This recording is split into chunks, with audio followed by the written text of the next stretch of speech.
Es cierto que sin el mando único, sin conjuntar a las corporaciones policíacas en 32 policías estatales, no se podría evitar otro Ayotzinapa o otro caso como el de los estudiantes desaparecidos en Veracruz.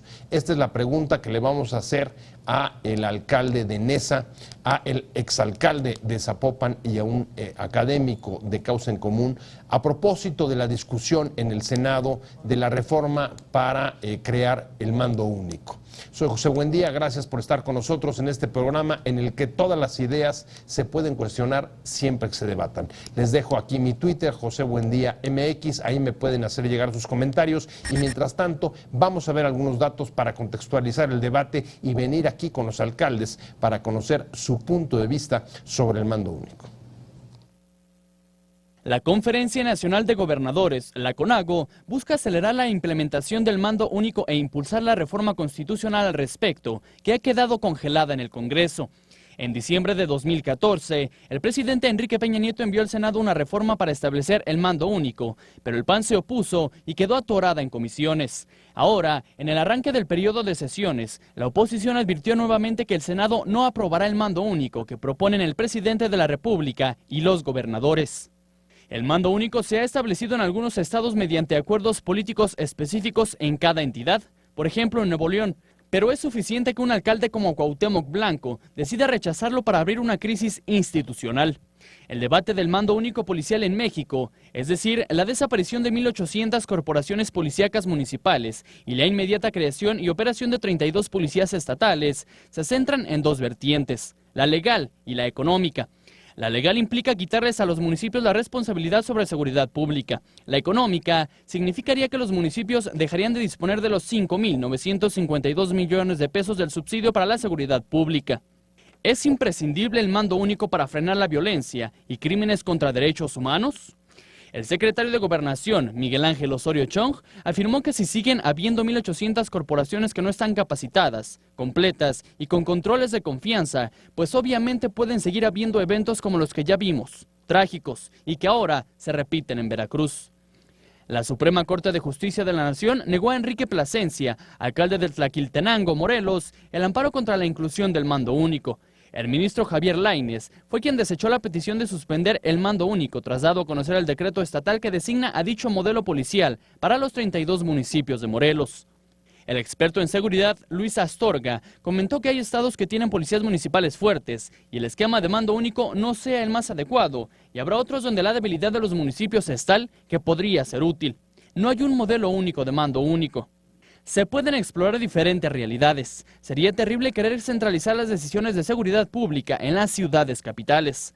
El presidente de la Cámara de Diputados, Jesús Zambrano Grijalva, se pronunció a favor del mando único policial con un enfoque integral, al tiempo que llamó a reabrir el debate y dejar atrás posiciones reduccionistas en torno al tema. Llegamos con opiniones encontradas, vamos a hablar de un tema que a usted le interesa, el tema de la policía. Es de los temas que más se comenta, que más se habla, está en la boca de todos, en las críticas, en los señalamientos y también en las preocupaciones, sobre todo relacionado evidentemente por la inseguridad, por la criminalidad y por los altos índices de violencia que se padecen en muchas regiones del país. Y para entrarle al tema, le vamos a entrar a propósito de la iniciativa que ha comenzado a discutirse, a debatirse ahí en el Senado de la República, que está empujando muy fuerte el gobierno federal y también los gobernadores del país para que se unifiquen las 1,800 corporaciones que existen en 32 corporaciones policíacas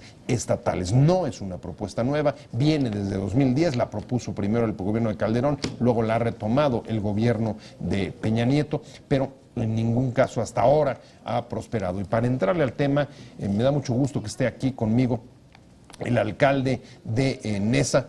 Muchas gracias de verdad muchas gracias, José, por estar aquí con nosotros. Juan Hugo de la Rosa, muchas gracias por participar y por conocer tu punto de vista, que me parece que va a ser muy rico. Y está también con nosotros Sergio Padilla, es investigador de Causa en Común, sí, una organización de la sociedad civil que se ha dedicado en los últimos años con especial énfasis a hacer evaluación de las policías del país ver si cumplen con los requisitos de control de confianza, capacitación, etcétera. Así es, muchas gracias.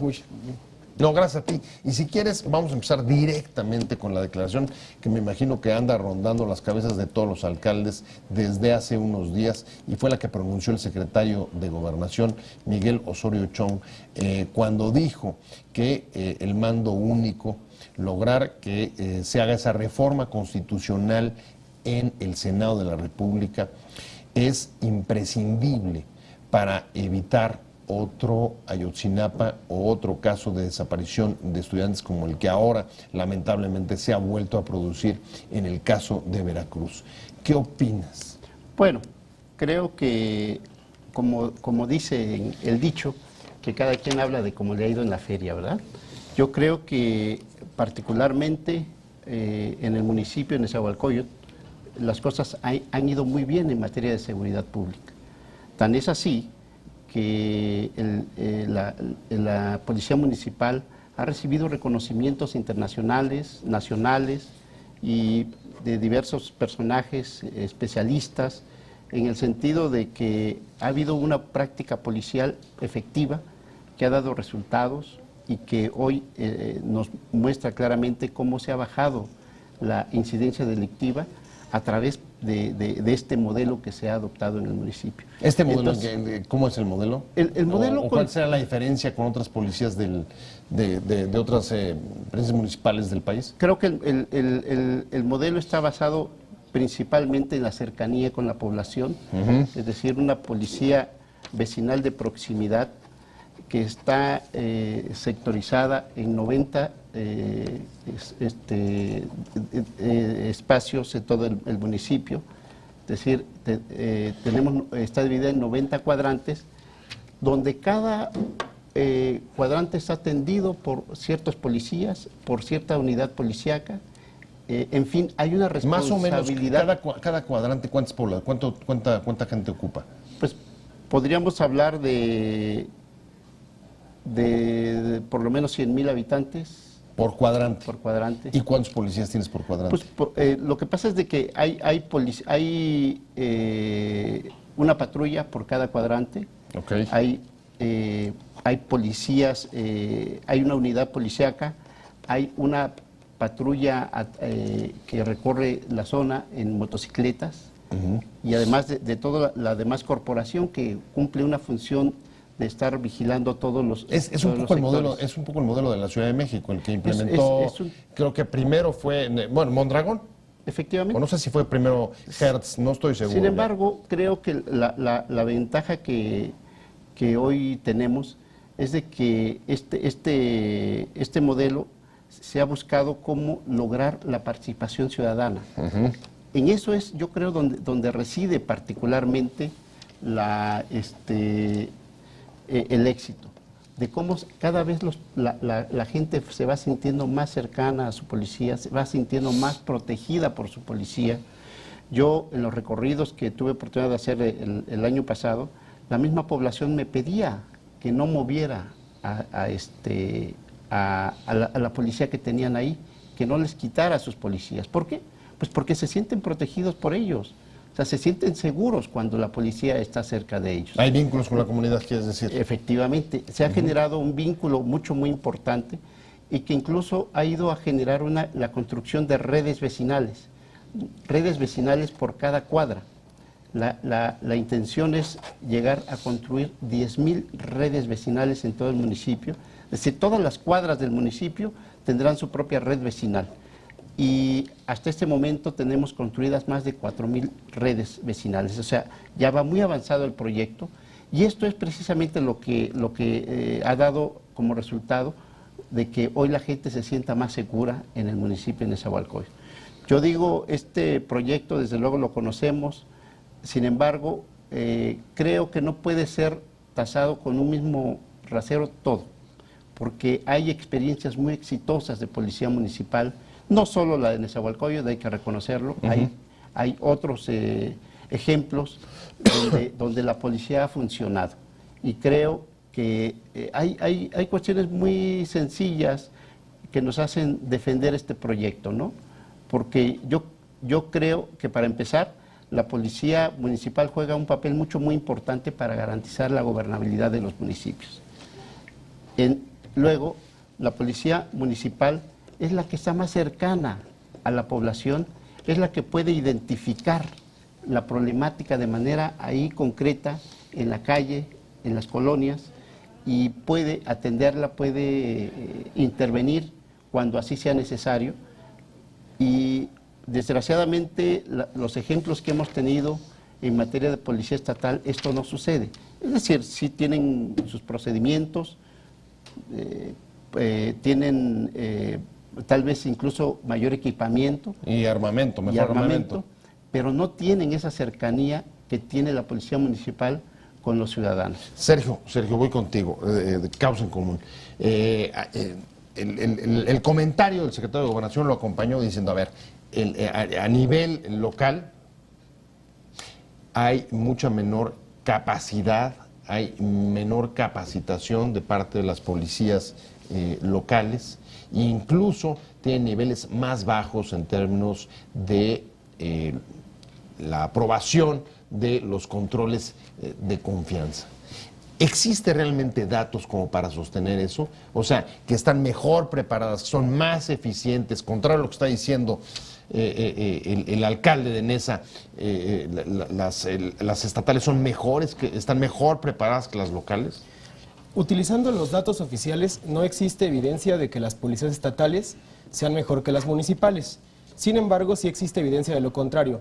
Causa en Común lo que hizo fue explorar las 32 policías estatales, es decir, las 31 de los estados y la del Distrito Federal, que todavía no era nombrado un estado, y lo que encontró es que esas policías no han tenido la capacidad para cumplir los compromisos en cuanto a normatividad, en cuanto a profesionalización, en cuanto a certificación que tiene que ver, estatales. Las estatales, el control de confianza, y que tampoco tienen controles internos, es decir, quien sancione y investiga a la policía que incurre en actos violatorios de la ley. Como te comento, no hemos encontrado que tengan capacidades suficientes para, sobre todo, brindar condiciones a los policías para que desarrollen una carrera dentro de la institución y para brindarles los mínimos necesarios para que realicen un trabajo profesional en las calles. Respecto a lo que mencionabas del control de confianza, los números son muy parecidos. Las corporaciones, tanto municipales como estatales, tienen un alto grado de reprobados, es decir, de no aprobados en control de confianza. Una y otra. Las dos. Y en las estatales, que es las que hemos monitoreado, el principal problema no es que haya muchos no aprobados, sino el principal problema es que esos no aprobados no han sido de baja. Si checamos los datos del Secretariado Ejecutivo, hay ahorita alrededor de 22,000 miembros de las instituciones de seguridad pública estatal que están pendientes de dar de baja. Entonces, es un problema grave que hay en el país. No solo se trata de evaluarlo, sino si ya determinaste que no son aprobados para ejercer la función policial, hay que darlos de baja, y hemos descubierto que las policías estatales no tienen esas capacidades para poder dar de baja a sus elementos. Ahora, en abono a lo que dice el secretario de Gobernación, hay que reconocer que ha habido también casos donde la intervención, el involucramiento del crimen dentro de la policía municipal ha sido pues una cuestión realmente preocupante, como fue el caso de Iguala. Claro, yo creo que efectivamente hay que reconocerlo. Sin embargo, como te decía, no se puede medir con una misma vara a todos, sino más bien se tendría que ir a ver las particularidades que existen. Y de ninguna manera yo considero que vaya a remediarse la situación con la desaparición de los cuerpos policíacos municipales. Al contrario, yo creo que esto puede todavía ir a recrudecer más los índices delictivos en la medida de que no exista esa cercanía con la comunidad, en la medida de que tengamos una policía totalmente alejada de su comunidad. Comentábamos hace un momento, no es lo mismo que llegue todo un convoy de policías bien armados en buenas unidades, que no tiene nada que ver con el policía que está ahí. Que no conoce, dices, a la comunidad. La policía estatal no conoce a la comunidad, la policía municipal sí la conoce, sabe cuál es la problemática y está atento para poder atenderla. Entonces, yo por eso no creo de ninguna manera que la solución pueda estar en la desaparición de los cuerpos policíacos municipales. Más bien, yo creo que lo que se tendría que es reforzar esas medidas. En el caso de Nezahualcóyotl estamos prácticamente al 100% en cuanto a la certificación de nuestros policías. Estamos haciendo esfuerzos importantes para la capacitación, para lograr todavía tener policías más preparados para manejar los delitos de género, para manejar cuestiones de la violencia intrafamiliar, para manejar cuestiones que tienen que ver con la prevención sobre todo. Que yo creo que ahí, en la parte de la prevención, tenemos mucho que hacer todavía en los municipios. Y entonces, desde luego, para esto necesitamos tener la posibilidad de contar con estos cuerpos policíacos bien preparados. Pareciera, a partir de lo que se pone sobre la mesa, Sergio, que comienza a haber un debate casi de posiciones un poco irreductibles entre los que defienden, ¿no?, los argumentos que se ponen a Juan Hugo los ponía sobre la mesa hace un momento, y es la cercanía con la población, que se cumple con los controles, etcétera, las ventajas que él observa de la policía local, municipal, contra la centralización de las decisiones del modelo del mando único. Parece que son dos modelos un poco irreductibles. ¿Es correcto plantear, digamos, la discusión pública sobre seguridad en estos términos? No, desde Causa en Común creemos que no es correcto. La estrategia o la iniciativa de mando único surge queriendo responder una pregunta sobre todo de tipo gerencial, de tipo administrativo, es decir, ¿quién se va a encargar de controlar tanto los recursos y el estado de fuerza de las policías municipales y estatales en conjunto? Sin embargo, en la sociedad civil creemos que hay una pregunta más importante, que es ¿cuál es la policía que queremos? Y lo que se debe avanzar es como otros países que han tenido o que están construyendo grandes policías, Estados Unidos, Inglaterra, que siempre han sido referentes, pues lo que han hecho es una reforma policial que lo que ha tratado es de ver las causas y responder a las necesidades de la población antes de pensar en un control, sobre todo, como lo decía, gerencial, administrativo. Hay que ver las causas de fondo de por qué nuestros policías no están bien capacitados, por qué no están actuando bien en la calle, y eso no tiene que ver directamente si el control lo tiene la municipal o la estatal. Hacen falta una serie de estándares y regularizaciones que no han sido construidas bien en todos estos años y que ahora, digamos, estamos pagando el precio de no tener todavía legislaciones con estándares correctamente establecidos para que todos los policías puedan, digamos, seguir esos caminos, y además que el Secretariado Ejecutivo, que es el órgano encargado de los recursos y de la supervisión de los mismos, no tiene la capacidad para sancionar a las policías que no cumplen con los compromisos. Entonces, cuando una policía no cumple las metas, no hay ninguna sanción para los titulares, entonces tampoco hay ningún incentivo para cumplir con los acuerdos que se llevan a cabo. Ahora, detrás de esta discusión, y voy a tener que hacer un corte y regreso contigo, hay dos implicaciones importantes. Una, legal: los municipios, en caso de que se diera el mando único, perderían, digamos, responsabilidades de seguridad pública, quedarían como asuntos administrativos. Y la otra es económica: hay una bolsa millonaria de recursos, según mis cuentas, cerca de 14,000 millones, si suma uno los distintos fondos de apoyo de seguridad pública que están también en disputa. Me quedé contigo y era, en efecto, el mando único, la decisión del mando único tiene un trasfondo con un par de implicaciones. La primera es que si se llega a dar legalmente, perderían los municipios responsabilidades en la seguridad pública. Claro. Y el otro tema es económico. Tú me corregirás, pero la bolsa que hay de distintas partidas, desde nuevos subsidios hasta las anteriores canalizadas a seguridad pública y recursos para prevención, más o menos yo estaba sumando una bolsa de 14,000 millones, repartidos, obvio, entre los 2,000 y pico, casi 2,500 municipios del país. Sí, por ahí anda la bolsa de recursos. Y desde luego es un factor que interviene. Claro, porque entonces ese dinero ya no sería de los alcaldes, sería de los gobernadores estatales. Entonces, los gobiernos estatales estarían manejándolo. Y fíjate que en el Estado de México existe el mando único desde el año 2013, fue cuando se implementó. Incluso tuvo esa intención de quitar los recursos a los municipios para que los operara todo el gobierno estatal. Sin embargo, a la vuelta de 3 años y fracción, los resultados están a la vista. No ha habido avances sustantivos en todos los municipios que se sujetaron al mando único establecido por el gobierno del Estado. Y esto es lo que nos hace recapacitar en esa parte. Porque yo creo que lo más importante es lo que la gente está pensando. Es decir, yo decía, diversas instituciones nacionales e internacionales han reconocido lo que se ha hecho en NESA, pero para mí lo más importante es lo que la gente piensa. lo que la gente está esperando que nosotros hagamos para poder darle tranquilidad, darle seguridad.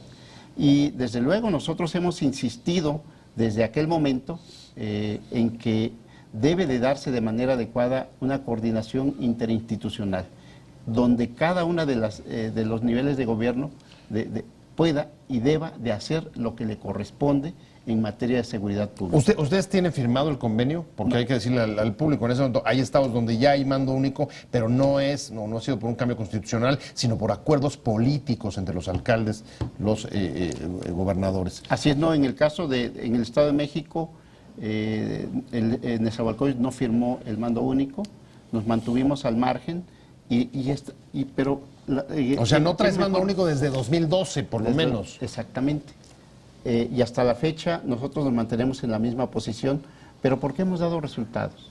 Los resultados se muestran en números, se muestran en la percepción que tiene la gente, y entonces eso es lo que nosotros estamos defendiendo. Es decir, nosotros hemos visto cómo la incidencia delictiva en el municipio se ha venido reduciendo desde el año 2013, en que entró el gobierno perredista, hasta el año 2015, de 25,000 casos que había, eventos que había en el año 2012, se reduce a 9,493. Pero fíjate que interesante, traes una el reducción caso del 63%. 63%, Sergio, de reducción en el caso de Neza, frente a otro gobierno perredista municipal como el de Iguala, y el contraste es brutal. ¿Cómo pondrías tú de manera objetiva, ponderada, los pros y contras de que los municipios, por ejemplo, se queden sin responsabilidades en seguridad pública y ese dinero pase a ser manejado por los gobiernos estatales? Sin lugar a dudas hay algunos casos en donde es totalmente viable. Por ejemplo, hay ciertas realidades en el país, como hay municipios donde no existe policía, es decir, el municipio no tiene ni un elemento de policía, y entonces depende tanto del Estado como de la Federación para las tareas de seguridad. Pero ahí ni discusión hay, ¿no? Sí, entonces ahí es relativamente fácil, Ni siquiera llegan los recursos y es el gobierno estatal el que se encarga de la seguridad, no hay quien discuta. Después hay municipios que tienen una policía sumamente pequeña que apenas les alcanza para la seguridad intramuros de sus, digamos, principales edificios de gobierno, y que igual necesitan el apoyo. De ahí en adelante se empieza a complicar. Cuando ya tienen una policía relativamente mayor, pues entonces nos preguntamos cómo se haría este proceso de precisamente llevar a conformar un solo estado de fuerza, sobre todo en las cuestiones salariales, en las cuestiones de prestaciones, cuando en el país, digamos, hay disparidades grandes. Uno de los hallazgos de causa en común, por ponerte un ejemplo, es que ni siquiera las policías estatales están todas alineadas a la escala jerárquica que marca la Ley General del Sistema Nacional de Seguridad Pública. Es una escala terciaria y solamente la mitad de las policías han logrado alinearse. Entonces, desde un hecho tan claro como que no tienen escalas jerárquicas iguales, cuando vayan a la operatividad, cómo reconocer que es un policía, digamos, raso, un policía de base, o que tiene un cierto grado ya de mando superior, ¿no? En el primer escalafón, segundo escalafón, si no se han logrado homologar. Entonces, es bastante incierto cómo se, digamos, integraría. O sea que las estatales no tienen estándares ni salariales, ni de jerárquicos, ni de mando. Exacto, hay una irregularidad grande, y también me gustaría exponer el caso sobre todo de los municipios capitales, que en la mayoría de los casos hay... Su estado de fuerza es casi el mismo que el de la policía. Hay algunos municipios, hemos detectado incluso, donde el salario es mayor al de la policía estatal. Entonces, bueno, Zapopan, por ejemplo. Zapopan tenía, cuando fuimos a visitar Jalisco el año pasado, las propias autoridades estatales reconocían que tenía un salario más alto que el de la policía estatal. Ahora, de todas maneras, 1,800 corporaciones, como señala el propio secretario de Gobernación, ¿no les parece un poco absurdo? Pues sí. No es una cifra excesiva de la fragmentación. O sea, coordinar 1,800 policías. Sí, pero es más fácil que coordinarlas en lo particular y hacer una coordinación interinstitucional que querer absorber toda la parte administrativa y operativa de todos estos cuerpos policíacos. La responsabilidad política reside en los presidentes municipales en los municipios, y esto exige que ellos mismos tengan que garantizar la gobernabilidad y además de que los ciudadanos, en primer lugar, recurren al presidente municipal ante cualquier circunstancia. Así es, bueno, pues es el nivel de gobierno más cercano. Y ahí hay un punto que me preocupa mucho. Voy a hacer un corte y voy a regresar con ese tema, y es Hoy lo decía el jefe de gobierno de la Ciudad de México, Miguel Ángel Mancera, el peligro de que si se diera el mando único en lugares donde la policía local, municipal ha funcionado bien, se diera o se prestara, digamos, a conflictos o a confrontaciones políticas. Me preocupa, para decirlo llanamente, que sea un tema que se politice por el manejo, no solamente por el manejo o por la búsqueda del manejo de los recursos, sino con fines de enfrentamiento entre partidos de distinto signo, entre los distintos niveles de gobierno. Me quedé con el tema de la politización, el peligro de que este tema, la búsqueda de, digamos, tanto de recursos como de concentración de facultades, lleve o pueda llevar a que si la alcaldía la ocupa un color, un partido, y el gobierno estatal lo ocupa otro, eso caigan en la tentación, digamos, de utilizar la seguridad pública con fines partidistas o electorales. Desde luego, creo que no es válido o no es conveniente, por lo menos para la propia sociedad, que esto llegara a esos términos de politización, porque el problema de seguridad es la principal preocupación de la gente hoy por hoy. Incluso en el municipio de Nezahualcóyotl, donde hemos tenido reducciones muy importantes en la incidencia delictiva, donde hay una cercanía bastante importante entre la policía y la comunidad, aún así la principal preocupación de la población sigue siendo la seguridad. Pero tú tienes el caso, o sea, tu caso es típico, gobierno perredista en el municipio de Nezahualcóyotl, gobierno priista en el estado. ¿Has sentido que en la seguridad pública se preste o se tome como rehén para intereses políticos? No, mira, yo creo que por lo menos lo que vi durante la administración que acaba de terminar en diciembre pasado, hubo una colaboración muy importante. A pesar de esa diferencia, a pesar de que el gobierno municipal no firmó el mando único, sí hubo colaboración, sí se logró establecer distintos mecanismos para que el gobierno del estado pudiera intervenir y el gobierno municipal pudiera cumplir con sus funciones. Creo que eso es lo que tenemos que buscar en este periodo también, que esta colaboración, esta coordinación interinstitucional se siga dando y que se profundice, se perfeccione todavía mucho más, porque creo que a eso es a lo que tenemos que aspirar, a que el gobierno municipal tenga la posibilidad de desarrollar este proyecto, todo este modelo que se ha diseñado y que ha dado resultados efectivos, pueda seguir ahí perfeccionándose, y al mismo tiempo el gobierno del estado tenga la posibilidad también de cumplir con el papel que tiene que cumplir, así como también el gobierno federal. Es decir, cada quien en su ámbito de competencia tiene una tarea que hacer, y a lo que aspiramos no es a que se dé una confrontación, no es a que se dé una politización del tema de la seguridad, sino más bien que nos ayude a perfeccionar, que nos ayude a mejorar todavía más las condiciones de seguridad en el municipio. Sergio Padilla, ¿tú ves, adviertes o tienes algún dato que te permite identificar, digamos, este temor o la posibilidad de que se utilice la seguridad pública, digamos, con fines electorales, con fines políticos, de confrontación entre los distintos partidos? Bueno, a mí... Porque ese me parece que sería el peor de los escenarios. Claro. ¿No? Sí, a mí lo que me alarma es que iniciaste comentando de que esta iniciativa ya la había planteado Felipe Calderón en el 2010, más o menos, pero a mí me gustaría irnos un poquito más atrás. Desde finales de los 90 lo que se planteó fue la creación de un Sistema Nacional de Seguridad Pública que precisamente contemplaba los 3 niveles de gobierno con diferentes atribuciones para las policías, y se supone que teníamos que ir avanzando hacia allá.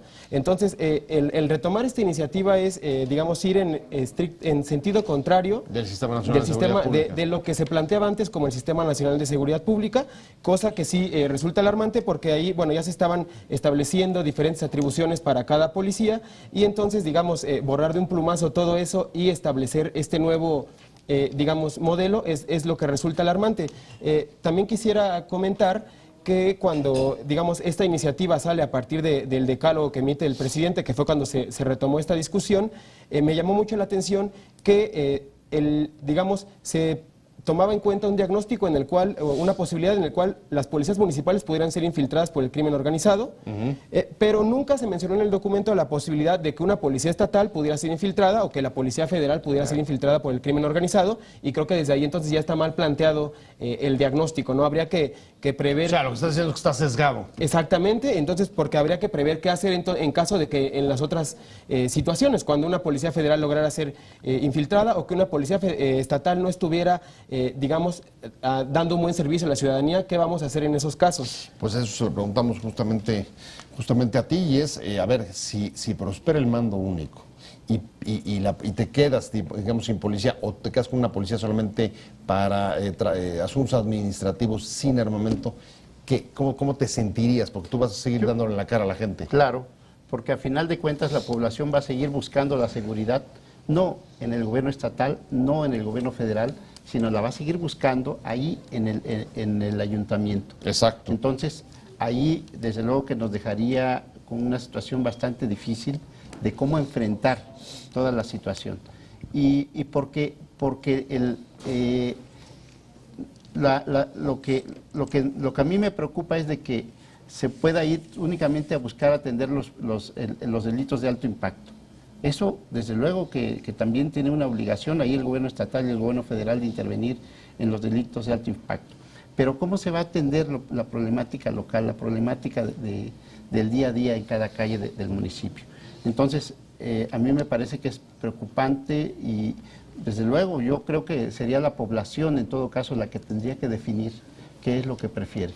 Yo estoy consciente, incluso por el nivel de aceptación que en base al cual llegué al cargo, es decir, una votación histórica con un porcentaje bastante elevado, y que tiene que ver sobre todo con el trabajo que hizo la administración saliente, pero sobre todo en lo que hizo en materia de seguridad.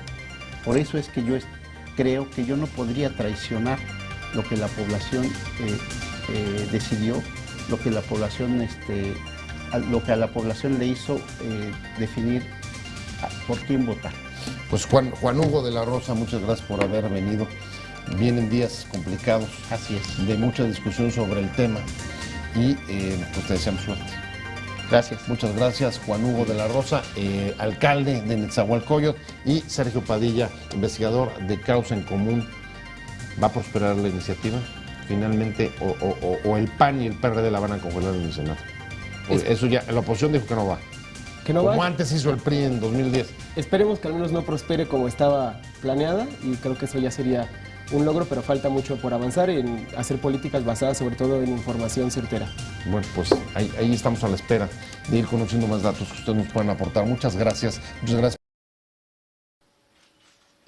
Te invitamos a seguir cuestionando la información con los siguientes videos.